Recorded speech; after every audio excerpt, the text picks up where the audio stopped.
Bonjour à tous, donc je vais vous présenter le tutoriel de vérification de la qualité de pulvérisation qui a été en fait créé par le réseau que j'anime dans le cadre des réseaux défis qui se trouvent donc à l'ouest de la Gironde. Alors les viticulteurs qui font partie de ce réseau sont des viticulteurs il y a des viticulteurs en bio et des viticulteurs conventionnels. Ils ont le même problème, la même problématique, c'est que quels que soient les produits qu'ils utilisent, s'ils ne sont pas appliqués sur la cible, ça ne marche pas. Donc, comme la plupart font de l'optimisation de dose, on est parti du postulat que la pulvérisation devait être parfaite. Donc à partir de là, on a travaillé sur le réglage de la pulvée. Mais la question qui s'est posée très vite, c'est comment on peut vérifier si on a une qualité de pulvérisation parfaite, autre qu'avec les papiers hydrosensibles. Surtout sur le début de saison où on n'a pas beaucoup de feuilles, on ne peut pas trop vérifier. Donc, suite à une présentation qu'avait fait Alex Davy, on a eu l'idée de mettre en place ce tutoriel et on a travaillé dessus pour trouver une garantie qui nous pouvait nous permettre de valider nos traitements. Donc le principe, il est très simple. L'objectif, c'était donc d'assurer la qualité de pulvérisation, de proposer, en fait l'idée était de proposer une méthode simple, facile à mettre en place par n'importe qui, par un viticulteur ou un conseiller, pour vérifier la qualité de pulvérisation, surtout quand on utilise Optidose. Le premier point qui était essentiel pour les viticulteurs, c'était qu'elle soit peu coûteuse. Parce que si on prend par exemple des papiers hydrosensibles, un paquet de papier hydrosensible, ça coûte 50 € pour 50 tickets. Comme il faut en mettre quand même pas mal pour vérifier la qualité de la pulvérisation, très vite, c'est très coûteux, donc les viticulteurs ne le font pas, ou le font qu'une fois dans l'année. Alors que si on fait de l'optidose, si on peut multiplier au moins 2 fois, voire 3 fois la vérification de la pulvérisation, on optimise les résultats en termes de qualité. Donc, on est parti de l'idée, grâce à un colorant, de mettre en place un système. Donc, il faut... Alors, je vais un peu vite. Bien sûr, il faut vérifier avant tout les débits de la pulvée. Il faut faire, en fait, ce qu'on appelle le basique en viticulture avec le réglage. C'est on vérifie les débits, on vérifie la vitesse d'avancement de son tracteur. Et puis après, on essaye de voir en fait la qualité de la pulvérisation par la qualité des gouttelettes, si elles sont grosses, si elles sont fines, en fonction du type de produit qu'on utilise. La répartition, bien sûr, sur le feuillage. Et la pénétration du produit, comme l'a dit Alex tout à l'heure, c'est que en fait, il faut qu'il y ait un certain flux d'air qui permette d'amener le produit vers l'intérieur du végétal. Et donc qui brasse le végétal. Et comme l'a dit aussi Alex Davy, c'est que le produit doit vraiment toucher l'ensemble de la feuille et le dessous de la feuille. Donc voilà, on voulait vérifier tout ça. Donc on a mis, alors je vais y arriver enfin, en place un tutoriel. Donc c'est très simple. C'est constitué donc de rives en plastique. Des rives en plastique, si vous ne savez pas ce que c'est, on va dire des planches en PVC qu'on trouve dans n'importe quel magasin de bricolage.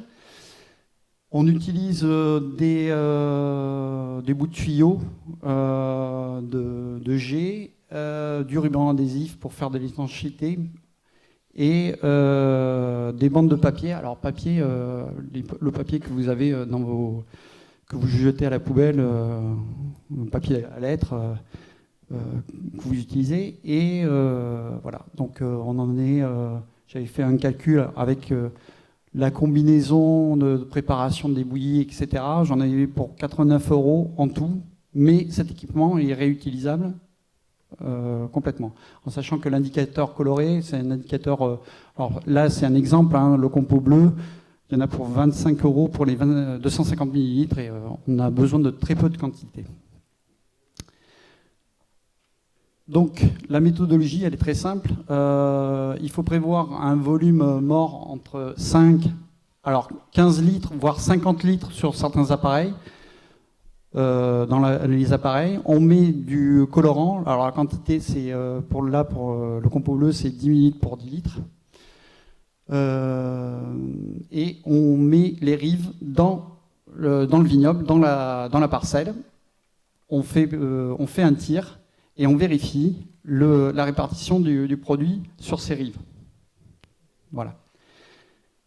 Après, on regarde donc les orientations et on voit si nos gouttelettes sont d'une part bien disposées, si les tailles sont bonnes et si la répartition est plutôt homogène et s'il y a surtout un bon croisement. Parce que si on regarde bien, quand on fait des réglages en PUV, ce qui est très important, c'est le croisement des buses entre elles pour que l'ensemble du végétal soit bien aspergé. Pardon. Donc, en termes de temps passé pour valider un réglage, grand maximum, on en a pour 2 heures.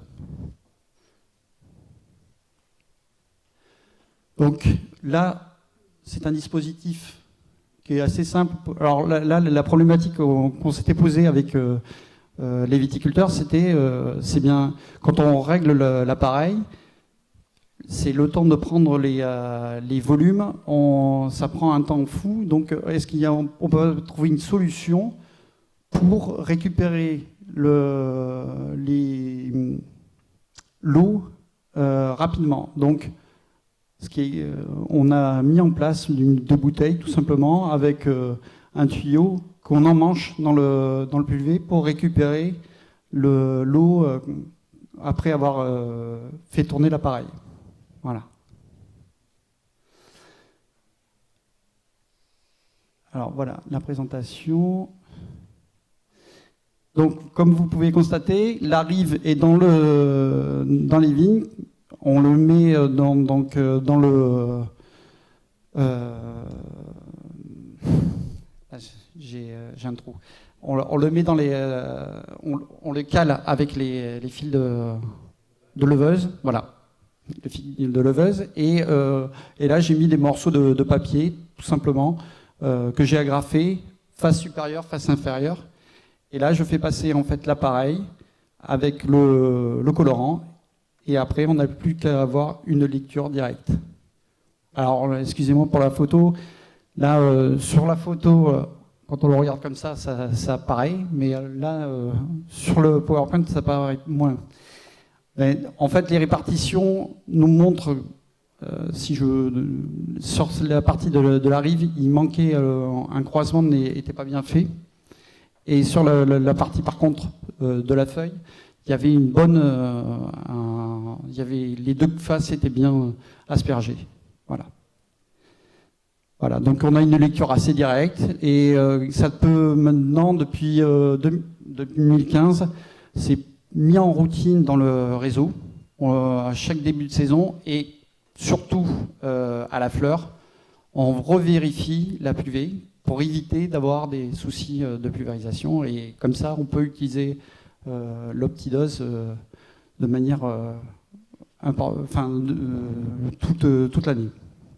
Voilà. Je vous remercie. Merci bien à tous les deux.